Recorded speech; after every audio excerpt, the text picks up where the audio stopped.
और जैसा कि माया को उन्होंने पहले ही आदेश देकर रखा था कि आप जाओ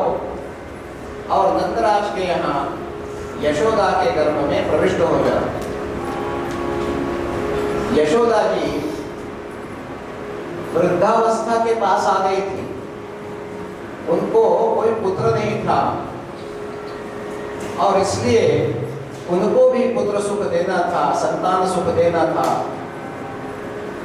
इसलिए माया को आदेश किया कि आप वहां जाओ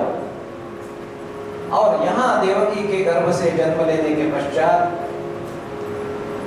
लीला करने के लिए गोकुल में जाना,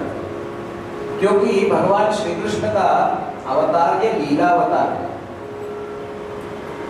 और कारागार में कंस ने माता पिता को डाल दिया था और जैसे ही रात को 12 बजे इनका जन्म हुआ, जन्म होने के पश्चात थोड़े ही समय के पश्चात बादलों की गड़गड़ाहट होने लगी, वर्षा होने लगी और सारे वहां जैसे ही माया का जन्म हुआ यशोदा के यहाँ,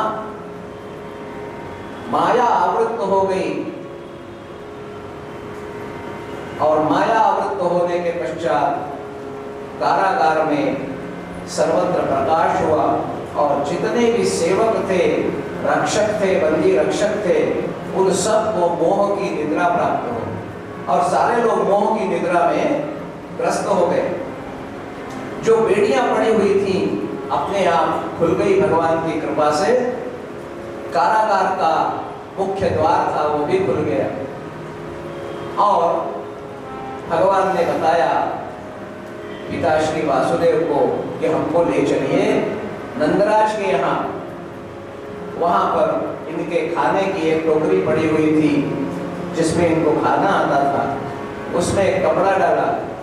और उसमें इस बाल रूप को, भगवान को उसमें रखा और अपने सिर पर वसुदेव जी ने इसको लिया। कारागार का द्वार अपने आप खुल ही गया था, सारे सेवक जितने थे वो निद्रा में थे और वहां से निकले और वो सीधे सीधे चलते चलते यमुना नदी के पास आए। अब इन्होंने विचार किया कि हम कैसे चलेंगे,